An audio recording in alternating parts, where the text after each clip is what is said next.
नमस्कार।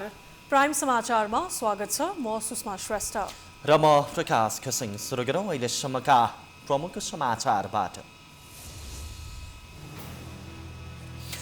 एमालेको नेपाल समूहलाई हटाएर ओलीले बनाए स्थायी कमिटी। कर्णाली प्रदेशका 4 जना सांसद निष्कासित। फागुनभित्रै स्थानीय तहको चुनाव हुने प्रधानमन्त्रीको दावी।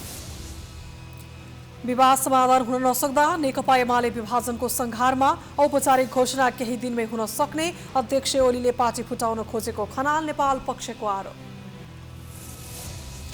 आज 2559 जनामा कोरोना पुष्टि। सक्रिय संक्रमित 14,700 पुग्यो। अस्पतालमा शय्या र अक्सिजन अभावको खतरा। स्वास्थ्य मापदण्ड पालना गर्न सरकारको आग्रह।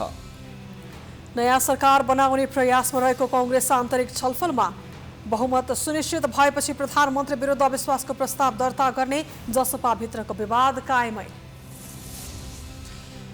72 सालको विनाशकारी भूकम्प गएको 6 वर्ष पुरा हुँदै निजी आवास निर्माण अन्तिम चरणमा। पुनर्निर्माण सकिएको धरहराको भोलि प्रधानमन्त्रीले उद्घाटन गर्ने। कोरोना भाइरस संक्रमणका कारण भारतका राज्यहरूमा हुने चुनाव प्रभावित। निर्वाचन आयोगद्वारा चुनावी र्याली र सभा आयोजना गर्न प्रतिबन्ध। र नेपालमा पहिलो पटक आयोजना हुन लागेको फुटबल प्रतियोगिता नेपाल सुपर लिग भोलिदेखि सुरु हुँदै। विजेताले भने 35 लाख पाउने।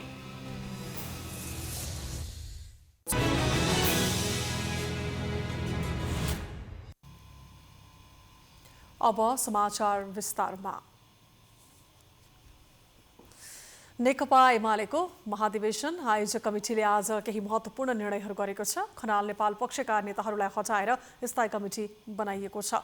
18 सदस्यीय कमिटीमा महिला नेत्री भने 1 जना पनि छैनन्। कर्णाली प्रदेशमा हुइप उल्लङ्घन गर्ने 4 जना प्रदेशसभा सदस्यलाई सांसद र पार्टी सदस्यताबाट हटाइएको छ।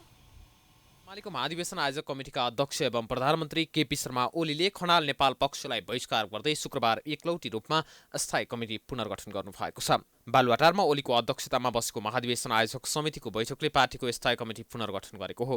18 सदस्यीय स्थायी कमिटीमा खनाल नेपाल पक्षका कसैलाई पनि समेटिएको छैन। वामदेव गौतमलाई भने स्थायी कमिटी सदस्यमा मनोनित गरिएको छ।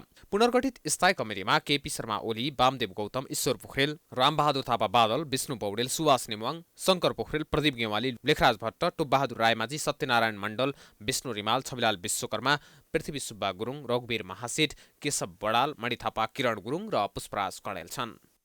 अहिले साबिक नेकपामा स्थायी कमिटीको सदस्यको रूपमा रहनुभएका र अहिले यो पार्टीको मूल प्रवाहमा क्रियाशील 19 जना कमरेडहरू रहेको स्थायी कमिटी गठन गरेको छ। यो तत्कालका लागि हामीले यो व्यवस्था गरेका हौँ। आवश्यकता अनुसार यसमा सङ्ख्या थप हुन पनि सक्नेछ। स्थायी कमिटीको गठन सम्पन्न भएको छ। 18 सदस्यीय स्थायी कमिटीमा 1 जना पनि महिला समावेश छैनन्। 2075 जेठ 2 सम्म कायम एमाले स्थायी कमिटीमा भने खनाल नेपाल पक्ष नेताहरू झलनाथ खनाल, माधव नेपाल, अष्टलक्ष्मी साक्य, भीम रावल, सुरेन्द्र पाण्डे, योगेश भट्टराई, गोकर्ण विष्ट, भीम आचार्य, युवराज गेवाले र मुकुन्द नेउपाने पनि सदस्य थिए। शुक्रबार पुनर्गठित कमिटीमा भने उनीहरूलाई स्थान दिइएको छैन। नेकपा एमाले कर्णाली प्रदेशमा व्हिप उल्लङ्घन गर्ने 4 जना प्रदेशसभा सदस्यलाई सांसद र पार्टी सदस्यताबाट हटाएको छ। कर्णाली प्रदेशका सांसद प्रकाश ज्वाला, कुर्मराज शाही, नन्दसिंह बुढा र अमरबहादुर थापालाई कारवाही गरेको हो। यी 4 जनाले फ्लोर क्रस गर्दै मुख्यमन्त्री महेन्द्र बहादुर साईलाई विश्वासको मत दिएका थिए। वैशाख 3 गते कर्णाली प्रदेशमा भएको मतदानमा पार्टीको निर्देशनलाई अवज्ञा गरेर व्हिप उल्लङ्घन गरेर फ्लोर क्रस गर्ने प्रकाश ज्वाला, अमरबहादुर थापा, कुर्मराज शाही र नन्दसिंह बुढा 4 जनालाई पार्टीको साधारण सदस्य पनि नरहने गरी निष्कासन गर्ने र निजहरू प्रदेशसभा सदस्य नरहेको जानकारी प्रदेशसभा संसद सचिवालयलाई प्रदेशसभालाई गराउने निर्णय गरेको छ। बैठकले स्पष्टीकरण सोधिएका 27 सङ्घीय सांसदको हकमा भने स्थायी कमिटीलाई निर्णय गर्ने जिम्मा दिएको छ। स्पष्टीकरण सोधिएका 27 मध्ये 5 जनाले भने जवाफ नै दिएका छैनन्। स्पष्टीकरणको जवाफ नबुझाउनेमा योगेश भट्टराई, रामकुमारी झाँक्री, मेटमणी चौधरी, नेहरू जैरी र दीपक भट्ट छन्।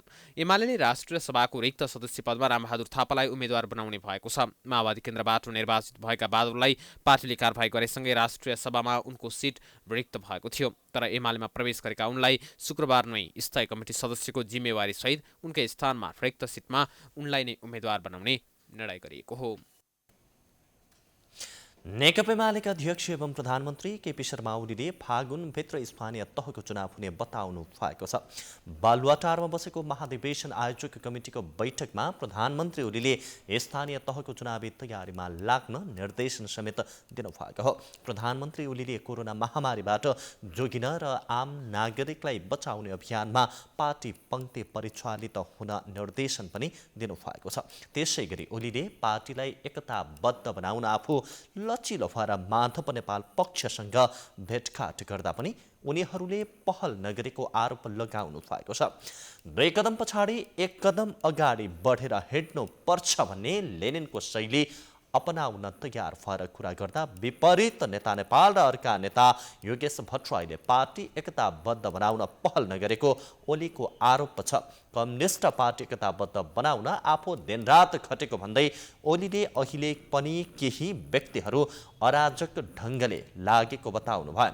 ओलीले पुष्पकमल दाहाल र माधव कुमार नेपालको स्वार्थका कारण पार्टी विभाजन भएको पनि बताउनु भएको छ। बैठकले अध्यक्ष ओलीले प्रस्तुत गरेको राजनीतिक प्रतिवेदन र महासचिव ईश्वर पोखरेलले प्रस्तुत गरेको साङ्गठनिक प्रतिवेदनमाथि प्राप्त सुझाव ग्रहण गरी एकीकृत रूप दिएको उहाँले बताउनु भयो। त्यस्तै समसामयिक विषयमा 11 बुँदे प्रस्ताव पारित गरेको छ। पारित प्रस्तावमा पार्टीमा समानान्तर गतिविधि रोकेर पार्टीकताको मूल प्रवाहमा फर्कन आग्रह गर्दै जनप्रतिनिधिलाई उम्मेदवारी दिने पार्टी र आफूलाई मत दिने जनताको सम्मान गर्न आग्रह समेत गरेको छ।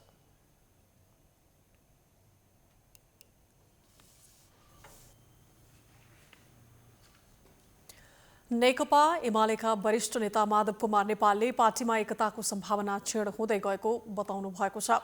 शुक्रबार जनकपुर धाम स्थित एमाले पार्टी कार्यालय मिथिला भवनमा आयोजित पत्रकार सम्मेलनमा नेता नेपालले केपी ओली दम्भको वायुपङ्खी घोडामा चढ्नु भएका कारण एकता क्षीण हुँदै गएको स्पष्ट गर्नुभयो। प्रधानमन्त्री ओलीको दम्भ धरहरा भन्दा अग्लो भएको उहाँको टिप्पणी छ। पार्टी गम्भीर सङ्कटको चरणमा गुज्रिरहेको छ भन्दै उहाँले सङ्कटको सृजनाकार पार्टी अध्यक्ष नै भएको आरोप लगाउनुभयो।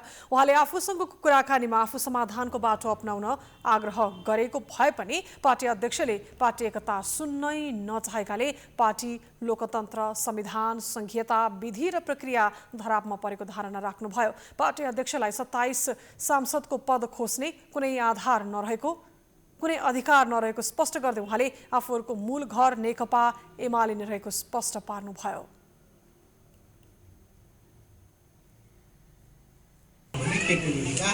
दम्बहरू अहिले धरहराको भन्दा माथि त्यहाँ बनाङ उक्लिएर चढेर बसेको छ। त्यसमा हिजो धरहरा हेर्दै हुनुहुन्थ्यो उहाँ, त्यो धरहरा हेरेर चाहिँ उहाँले त्यो दम्ब देखाइरहनु भएको थियो। त्यो दम्बको कुनै अर्थ छैन। हामी आन्दोलन छोड्दैनौँ, पार्टी छोड्दैनौँ, लोकतन्त्र छोड्दैनौँ, सङ्घीयता त्याग्दैनौँ। यो संविधानको मूल मर्म र भावना अनुसार देशलाई, जनतालाई हामी अगाडि बढाउने बाटोमा, समाजलाई परिवर्तन गर्ने बाटोमा लाग्छौँ। एउटा व्यक्तिको मुख हेरेर हामी आन्दोलनमा जुटेका छैनौँ। नेकपा एमालेको एकता बचाउन र कम्युनिस्ट आन्दोलनको रक्षा गर्न राष्ट्रिय कार्यकर्ता भेलामा राजनीतिक प्रस्ताव गरेको उहाँले बताउनुभयो।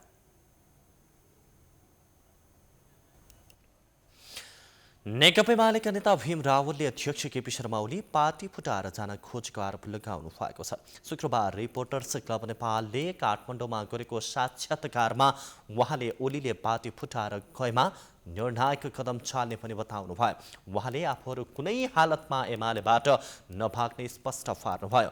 9औं महाधिवेशनको म्यान्डेट अनुसार ओली अध्यक्ष भएको र आफूहरू पनि पदाधिकारी भएको उहाँको भनाइ छ। उहाँले सांसद पद जाने गरी विधि विधान विपरीत कार्य नगरेकाले अध्यक्ष केपी शर्मा ओलीले पद मुक्त गर्न नसक्ने तर्क समेत गर्नुभयो। विधि र विधान विपरीत कसैले पदबाट हटाउँदैमा नहट्ने तर्क गर्दै ओलीको गतिविधि नेकपा एमाले विभाजनको दिशातर्फ बढिरहेको आरोप समेत लगाउनुभयो। रावलले सहमतिका लागि 2 जेठ 2075 को अवस्थामा नेकपा एमालेको संरचनालाई सक्रिय बनाउनुको विकल्प नभएको बताउनुभयो। 9 राष्ट्रिय महाधिवेशनबाट पारित विधानको रक्षाको लागि थियो, सिद्धान्त नीति कार्यक्रमको रक्षाको लागि थियो, त्यसलाई उहाँले अलग पार्टी किन खोलेको भन्ने जस्तो हास्यास्पद प्रश्न गर्नुभयो। हामीले उहाँलाई भनेका छौँ तपाईँलाई त्यो गलत सूचना कहाँबाट तपाईँले प्राप्त गर्नुभयो, हामीले अलग पार्टी खोलेका पनि छैनौँ, हामीले सञ्चालन गरेका पनि छैनौँ र यो हुँदै नभएको कुरालाई मनगढन्ते कल्पित कुरा यो प्रश्न सोध्नु आफैमा हास्यास्पद छ, यो गलत कुरा हो भनेर हामीले त्यसलाई स्पष्ट गरिसकेका छौँ।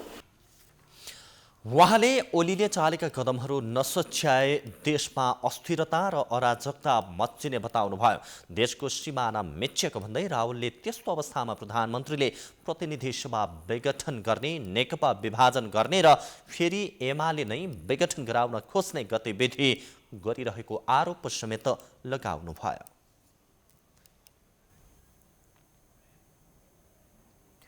सत्तारूढ नेकपा एमाले फुटको संघारमा पुगेको छ। पार्टीका ओलिप समूह र खनाल नेपाल समूहको परस्पर विपरीत गतिविधि र आरोप प्रत्यारोपको श्रृङ्खलाले एमाले विभाजोन्मुख स्थितिमा पुगेको हो। आज ओली पक्षले गरेको एकतर्फी निर्णयहरूलाई हेर्ने हो भने एमाले विभाजन भइसकेको छ भन्दा फरक नपर्ला। सर्वोच्च अदालतको फागुन 23 को फैसलाले पूर्ववत रूपमा फर्केको नेकपा एमाले फुटको संघारमा पुगेको छ। प्रधानमन्त्री केपी ओलीको निरन्तरको कारवाही र खनाल नेपाल समूहको विद्रोहले अन्ततः एमाले फुट्ने पक्का जस्तै भएको छ। गत फागुन 28 गते खनाल नेपाल समूहको सहभागिता बेगर बसेको एमाले केन्द्रीय कमिटी बैठकले अध्यक्ष र महासचिव बाहेकका पार्टी पदाधिकारीहरूलाई हटाउनुका साथै अध्यक्षलाई झन शक्तिशाली बनाउने गरी विधान संशोधन गर्ने, माओवादी केन्द्रबाट एमाले प्रवेश गरेका नेताहरूलाई केन्द्रीय कमिटीमा मनोनयन गर्ने, केन्द्रीय कमिटीलाई महाधिवेशन आयोजक कमिटीमा रूपान्तरण गर्ने निर्णय गरेसँगै एमालेमा पछिल्लो विवादको सुरुवात भएको थियो। लगत्तै अध्यक्ष ओलीले खनाल नेपाल समूहका नेताहरूको जिम्मेवारी खोज्दै माओवादी केन्द्रबाट एमाले प्रवेश गरेका नेताहरूलाई उक्त जिम्मेवारी प्रदान गरेका थिए। यसबाट आक्रोशित खनाल नेपाल समूहले राष्ट्रिय कार्यकर्ता भेलाको आह्वान गर्यो, जसले एमाले भित्रको विवादलाई झन बढायो।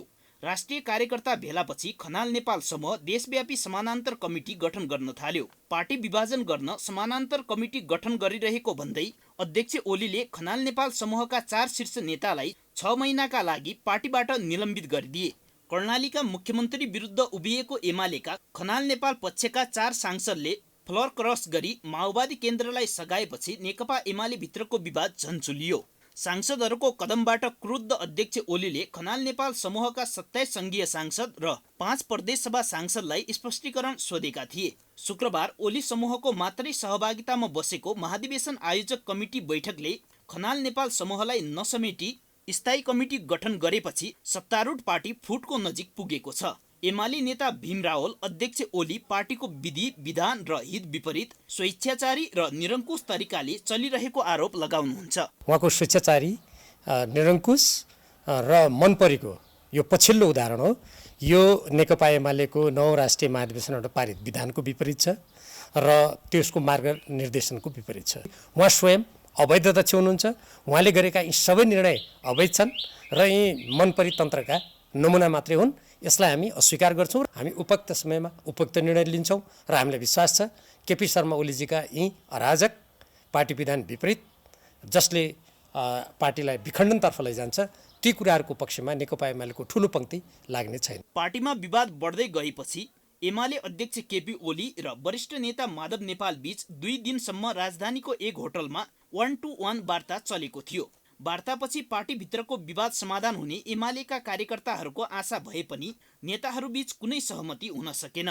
शुक्रबार अध्यक्ष ओलीले खनाल नेपाल समूहलाई बाहिरै राखेर स्थायी कमिटी बनाएका छन्। स्थायी कमिटीमा अहिले खनाल नेपाल समूहको सहभागिता नरहे पनि आगामी दिनमा समेट्न सकिने नेता शेरदन राईको भनाइ छ। उहाँहरू आइसकेपछि उहाँहरू स्वतः चाहिँ जुन ठाउँमा हुनुहुन्छ उहाँहरूको ठाउँ त्यही नै भइहाल्छ। अहिले पार्टीले कुनै कारबाही गरिसकेको अवस्था पनि छैन। अहिले किन पार्टीमा त काम गर्नु पर्यो, यहाँ नरहेका समानान्तर गतिविधिमा पार्टीको विरुद्धमा गतिविधि गरेकाहरूलाई अहिले यहाँको स्थायी कमिटी राखेर के अर्थ हुन्छ? त्यसो हुँदाखेरि अहिले पार्टीलाई हाँक्नको निम्ति, पार्टीलाई अगाडि बढाउनको निम्ति चाहिँ नै जो हुनुहुन्छ उहाँहरू रहनुभएको स्थायी कमिटी बनेको छ। भोलि उहाँहरू आउनुहुन्छ स्वतः मतलब स्थायी कमिटी सदस्य बनि नै हाल्नुहुन्छ। 4 जना नियमित नेताहरूको बारेमा स्थायी कमिटीले निर्णय गर्छ। पार्टी 2075 जेठ 2 कै अवस्थामा फर्कनुपर्ने खनाल नेपाल समूहको माग र खनाल नेपाल समूहले आत्मआलोचना गरेर अहिलेकै अवस्थामा पार्टीमा फर्कनुपर्ने अध्यक्ष ओलीको अडानले एमाले विभाजनको मुखमा पुगेको छ। यसरी हामी नदीका दुई किनार, हाम्रो मिलन असम्भव छ भने झैँ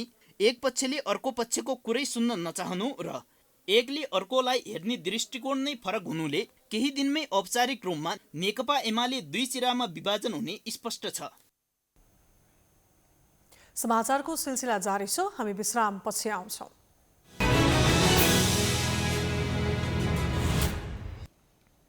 विश्रामपछि स्वागत छ। अब बाँकी समाचार। नेपालमा शुक्रबार थप 2559 जनामा कोरोना पोजिटिभ भएको छ। देशभर गरिएको 7798 PCR परीक्षणका क्रममा 2449 जना र 866 वटा एन्टिजेन परीक्षणका क्रममा 110 जनामा कोरोना पोजिटिभ भएको स्वास्थ्य मन्त्रालयले जनाएको छ। यससँगै नेपालका कोरोना संक्रमितको संख्या 2,94,601 पुगेको छ। त्यस्तै कोरोनाका कारण थप 5 जनाको मृत्यु भएको छ भने हालसम्म नेपालमा 3,122 जनाले कोरोनाका कारण ज्यान गुमाएका छन्। त्यस्तै थप 410 संक्रमित निको भएका छन्। नेपालमा हालसम्म 2,76,755 जनाले कोरोना जितेका छन्। हाल नेपालमा 14,724 जना आइसोलेसन र 75 जना क्वारेन्टाइनमा रहेका छन्। हालसम्म नेपालमा 33,88,200 वटा PCR परीक्षण गरिएको मन्त्रालयले जनाएको छ।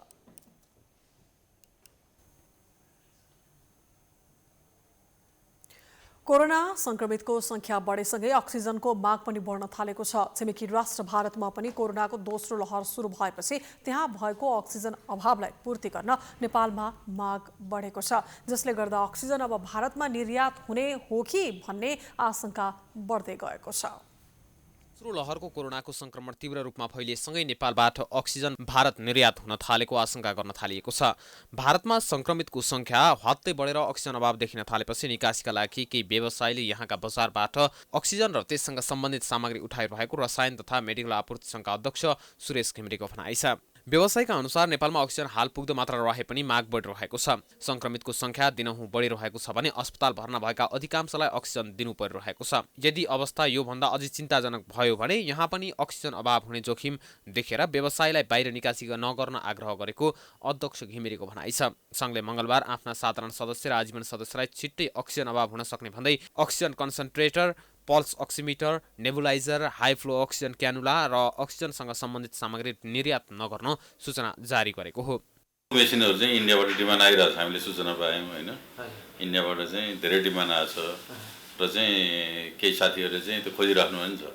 डिमान्ड आएपछि अब कहाँको लागि भन्ने त हुँदैन नि त, मान्छे किन्न खोजेपछि त अब दिनु पऱ्यो। उनीहरूले चाहिँ इन्डिया पठाउनु भनेर भन्दैन होइन।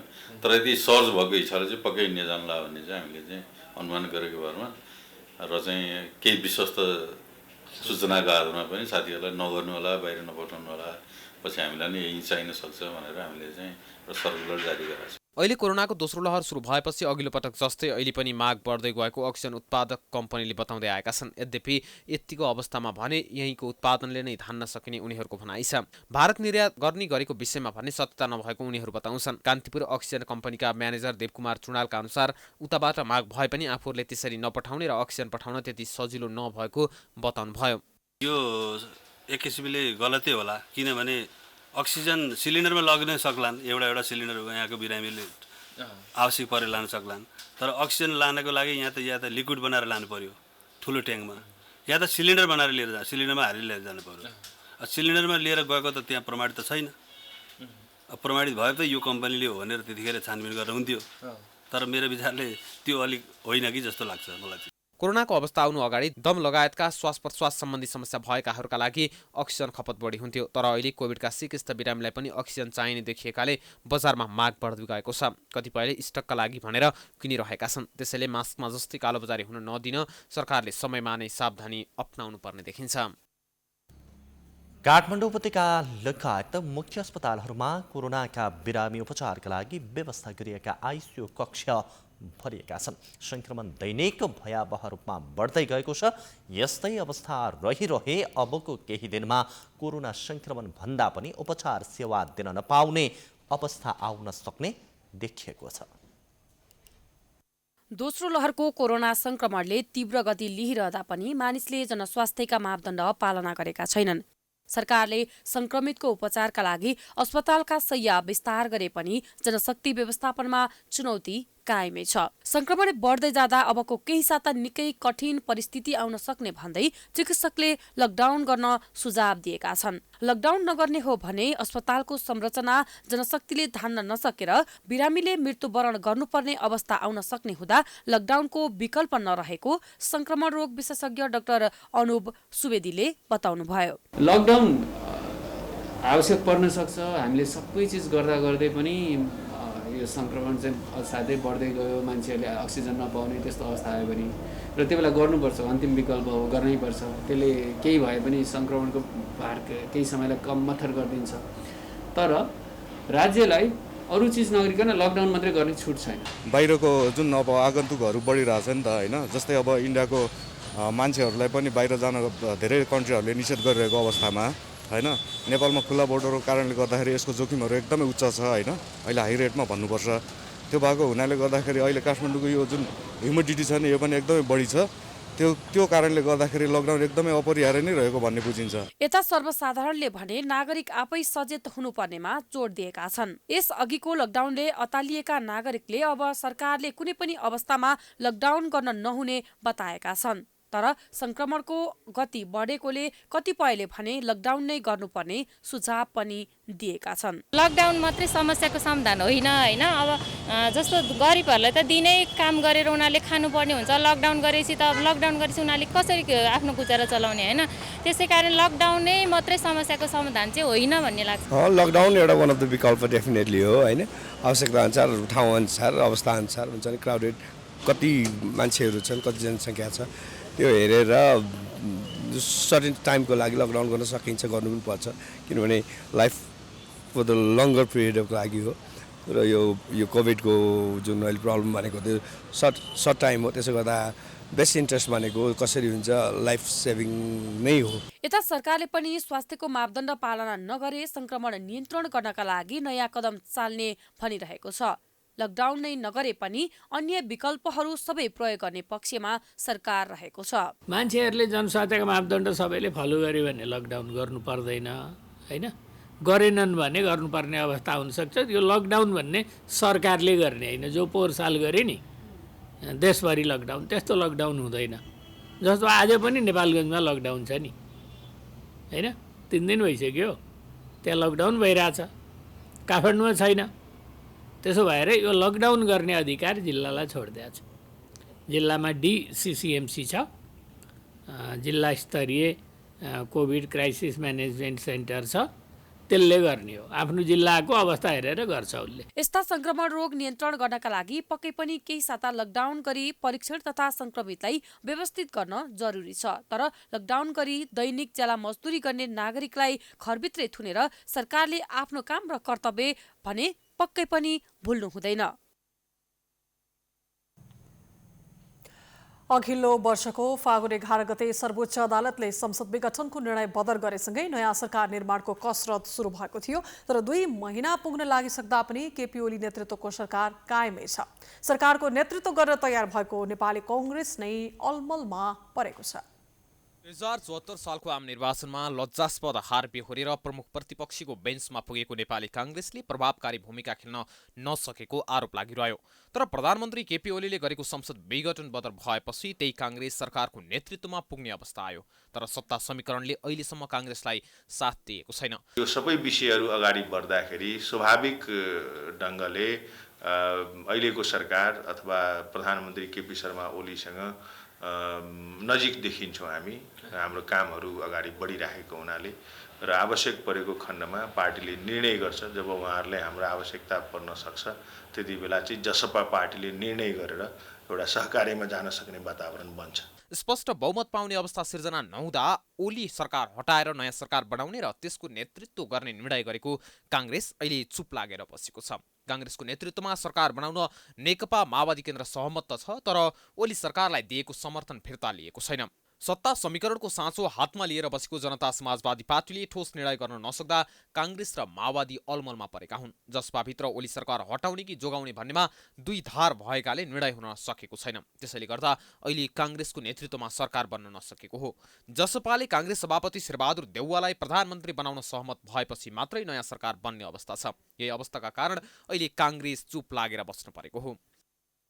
काङ्ग्रेसले आफ्नो गृह कार्य गरिरहेछ, मौन छैन। अब यो कुरा कस्तो भन्दाखेरि अब यो प्रचार गर्ने कुरो पनि होइन, अङ्कगणितको कुरो छ। त्यसले गर्दाखेरि यसको बारेमा के अरे काङ्ग्रेसले तपाईँले भने जस्तो मौन होइन कि यसले गृह कार्यहरू गर्दैछ। अब यसको के अरे अब गृह कार्य सकिएपछि मात्रै के अरे अरू कुरा थाहा हुन्छ। विपक्षी दल त जहिले पनि के भने वेटिङ गभर्मेन्ट हो भनेको अहिलेको परिस्थितिमा त झनै छ। नेपाली काङ्ग्रेसमा पनि सरकार निर्माणबारे दुईधार थियो। सभापति देउवा पक्षधरले बहुमत सुनिश्चित नभएसम्म नयाँ सरकार निर्माण प्रक्रिया अगाडि बढाउनु उचित नहुने बताइरहेको छ। वरिष्ठ नेता रामचन्द्र पौडेल पक्षधरले चाहिँ तत्काल काङ्ग्रेसको नेतृत्वमा सरकार बनाउन अग्रसर हुनुपर्नेमा जोड दिइरहेको छ। तर देउवा पक्षले भने जस्तै बहुमत सुनिश्चित नभएसम्म सरकारको नेतृत्व लिन अग्रसर हुनुको अर्थ नरहेको कुरामा अहिले पौडेल पक्ष पनि सहमत देखिएको छ। काङ्ग्रेस आफू मात्रै मौन भन्दा पनि परिस्थितिको जटिलता अझै पनि त्यतिकै देखिया छ। किनभनेदेखि वर्तमान सरकारको विकल्प खोज्नुपर्ने काङ्ग्रेसको निम्ति मात्रै आवश्यकता होइन, अहिलेको राष्ट्रिय आवश्यकता हो। त्यसकारणले नेपाली काङ्ग्रेसले विकल्प त खोज्नै पर्छ। विकल्प खोज्ने नेतृत्व गर्ने कुरा काङ्ग्रेस कहीँ भाग्न पनि हुँदैन, चुक्नु पनि हुँदैन र कसैसँग झुक्नु पनि हुँदैन। अब कसैको पनि नेतृत्वमा काङ्ग्रेस तयार हुनुपर्छ विकल्प खोज्नुको निम्ति, होइन नेपाली काङ्ग्रेसकै नेतृत्वमा स्वीकार्य अथवा बन्ने भयो भने नेपाली काङ्ग्रेस नेतृत्व लिन पनि तयार हुनुपर्छ, तर विकल्प चाहिँ खोज्नुपर्छ। प्रधानमन्त्री ओलीको विकल्पमा गठबन्धन सरकार बन्न काङ्ग्रेसको 61, माओवादी केन्द्रको 49 र जसपाको 32 सांसद भएको 3 दल एक ठाउँमा उभिनुपर्छ। काङ्ग्रेस र माओवादी तयार भए पनि जसपा तयार नहुँदा संसदको अङ्कगणितले तत्काल नयाँ सरकार बन्ने अवस्था छैन। प्राइम टाइम्स टेलिभिजनका लागि क्यामेरामा राजु थापाका साथमा प्रकाश बमको रिपोर्ट। समाचारको सिलसिला अझै जारी छ, हामी विश्राम पछि आउँछौँ।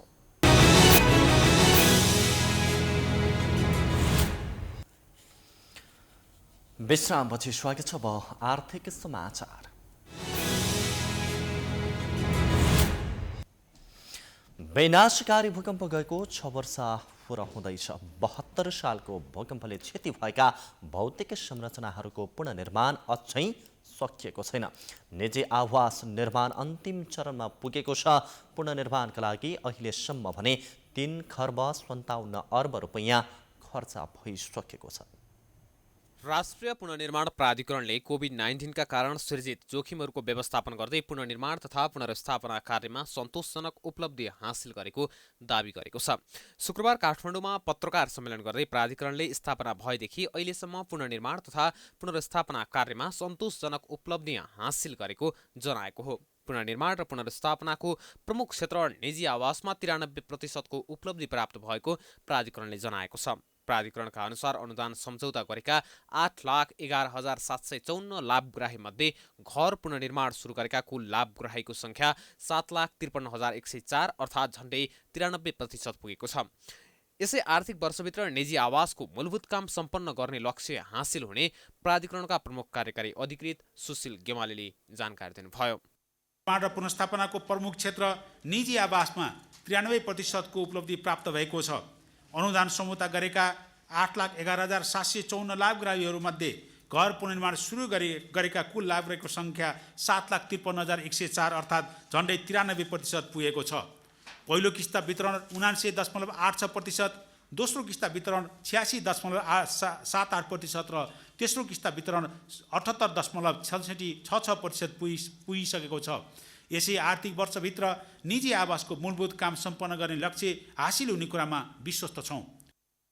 भूकम्पपछि 279 वटा असुरक्षित स्थानमा रहेका 4720 लाभग्राहीलाई सुरक्षित आवासका लागि जग्गा व्यवस्था मिलाइएको र 12788 भूमिहीन लाभग्राहीलाई जग्गा व्यवस्थापनसहित घर निर्माण गर्ने वातावरण सिर्जना गरिएको प्राधिकरणले जानकारी दिएको छ। क्षतिग्रस्त 920 सम्पदा मध्ये 493 वटाको पुनर्निर्माण सम्पन्न गरेको र 288 वटा पुनर्निर्माण भइरहेको पनि प्राधिकरणले जनाएको छ। त्यसैगरी भूकम्पबाट क्षतिग्रस्त कुल 7553 विद्यालयमध्ये 83% विद्यालयको पुनर्निर्माण सम्पन्न गरेको र 17% विद्यालय पुनर्निर्माण भइरहेको गेमालीले बताउनुभयो।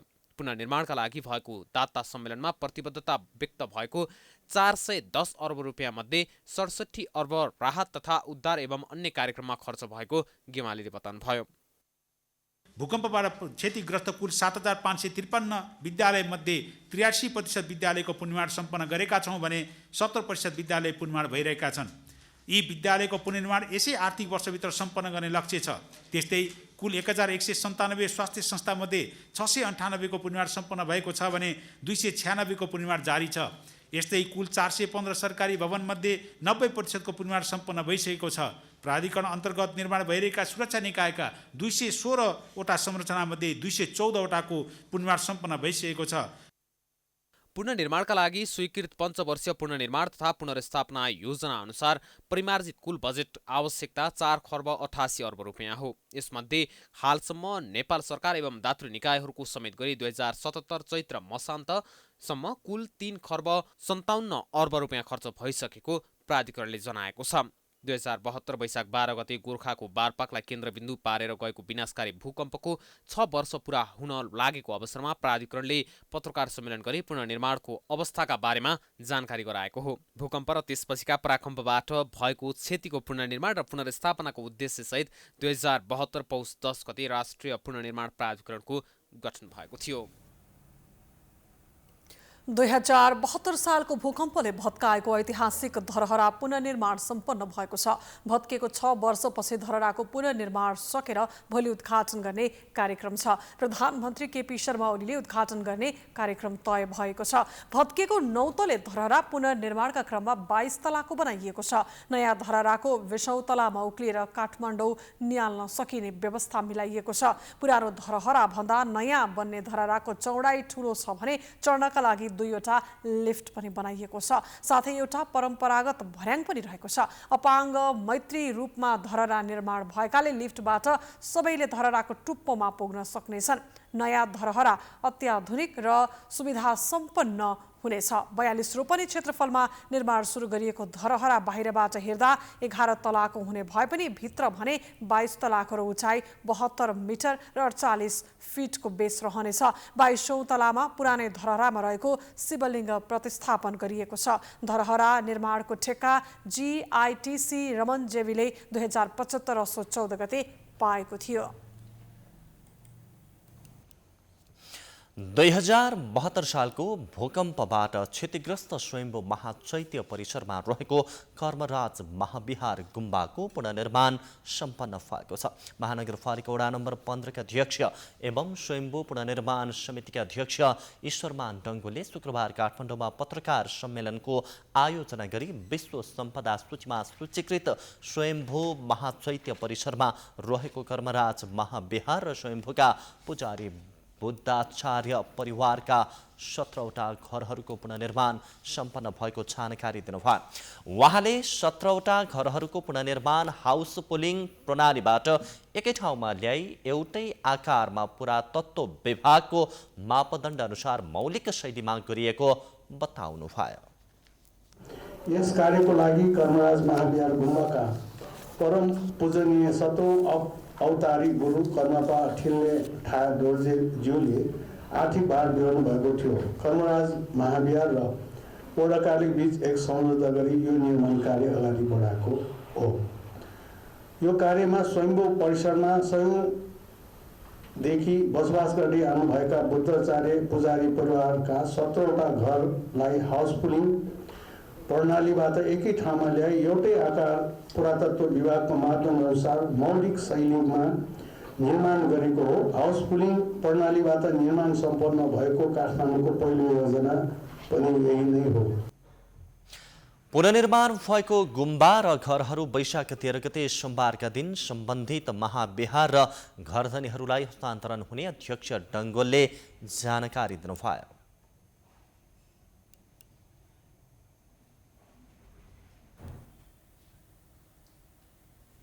अब अन्तर्राष्ट्रिय समाचार।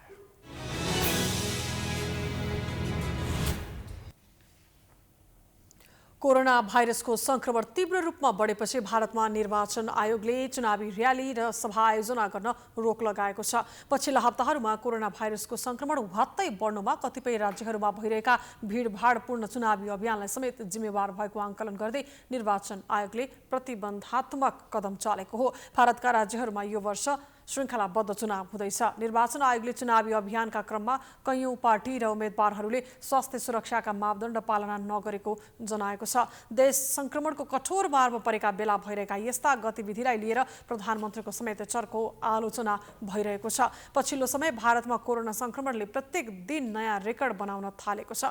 भारतको स्वास्थ्य तथा परिवार कल्याण मन्त्रालयका अनुसार पछिल्लो 24 घण्टामा थप 3,32,730 जनामा संक्रमण पुष्टि भएको छ। यो विश्वको कुनै पनि देशमा एकै दिन संक्रमित हुनेको हालसम्मकै बढी हो। त्यसैगरी पछिल्लो एक दिनमा 2,263 जनाको संक्रमणकै कारण मृत्यु भएको मन्त्रालयले जनाएको छ।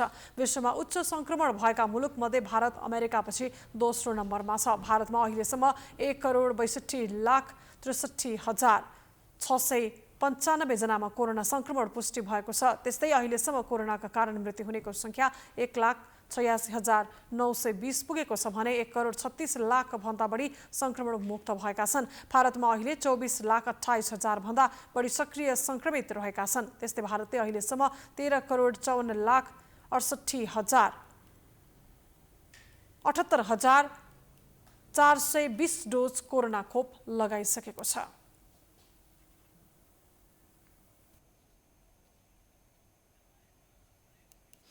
अब खेलकुद समाचार।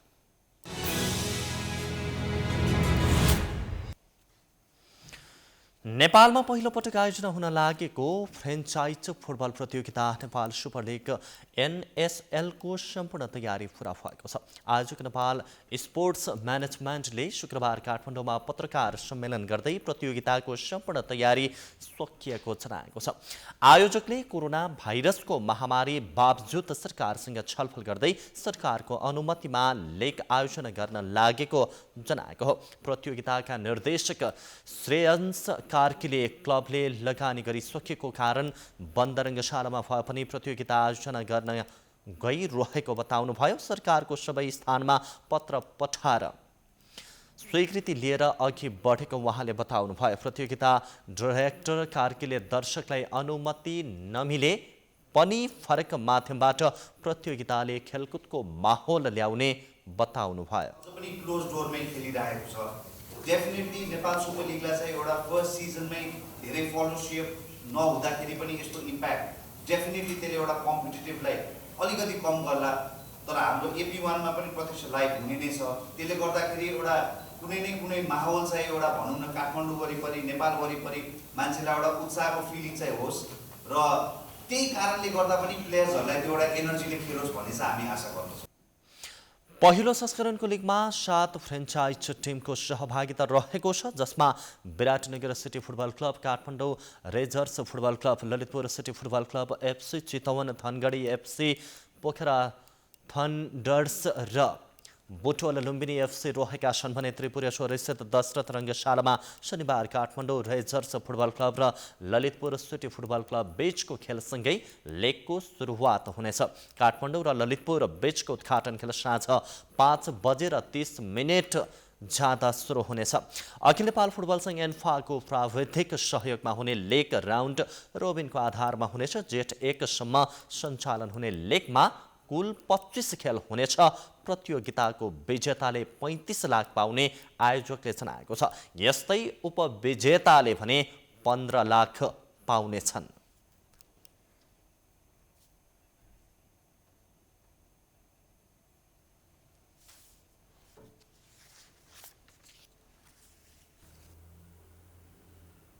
काठमाडौँमा जारी त्रिकोणात्मक T20 अन्तर्राष्ट्रिय श्रृङ्खलाको फाइनलमा शनिबार नेदरल्यान्ड्स र नेपालबीच प्रतिस्पर्धा हुनेछ। नेदरल्यान्ड्स र मलेसिया बीचको खेल बुधबार बराबरी भएपछि नेदरल्यान्डसँगै नेपाल पनि अन्तिम खेल अघि नै फाइनलमा पुगेको हो। शुक्रबार मात्र भएको खेलमा नेपाल 69 रनले विजयी भएको थियो। सुरुका 2 खेलमा समान 9 विकेटको प्रभावशाली जित हात पारेको नेपाल तेस्रो खेलमा 207 रनको लक्ष्य दिएर पनि नेदरल्यान्डसँग 3 विकेटले पराजित भएको थियो। यो सँगै नेपालले 4 खेलबाट 6 अङ्क जोडेको छ भने नेदरल्यान्ड्सले 4 खेलबाट 5 अङ्क जोडेको छ। मलेसियाले 4 खेलबाट 1 अङ्क मात्र जोडेर बाहिरिएको हो।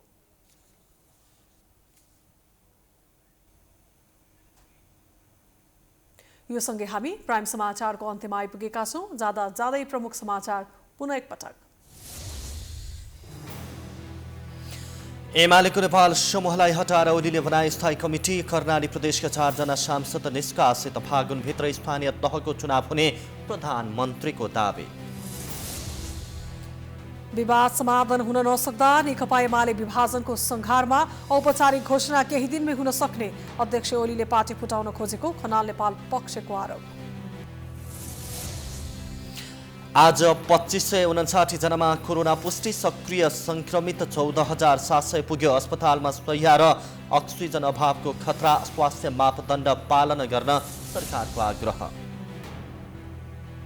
नयाँ सरकार बनाउने प्रयासमा रहेको कांग्रेस आन्तरिक छलफलमा बहुमत सुनिश्चित भएपछि प्रधानमन्त्री विरुद्ध अविश्वासको प्रस्ताव दर्ता गर्ने। जसपाभित्रको विवाद कायमै। 72 सालको विनाशकारी भूकम्प गएको 6 वर्ष पूरा हुँदै निजी आवास निर्माण अन्तिम चरणमा। पुनर्निर्माण सकिएको धरहराको भोलि प्रधानमन्त्रीले उद्घाटन गर्ने। कोरोना भाइरस संक्रमणका कारण भारतका राज्यहरूमा हुने चुनाव प्रभावित। निर्वाचन आयोगद्वारा चुनावी र्याली र सभा आयोजना गर्न प्रतिबन्ध।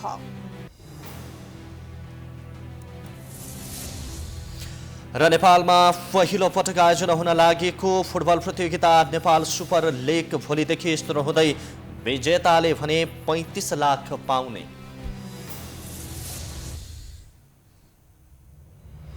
प्राइम समाचार अहिलेलाई सकियो। यसपछि कार्यक्रम जनता जान्न चाहन्छन् ऋषि धमलाको साथमा हेर्न सकिन्छ। हेर्दै रहनुहोला प्राइम टाइम्स टेलिभिजन। नमस्कार।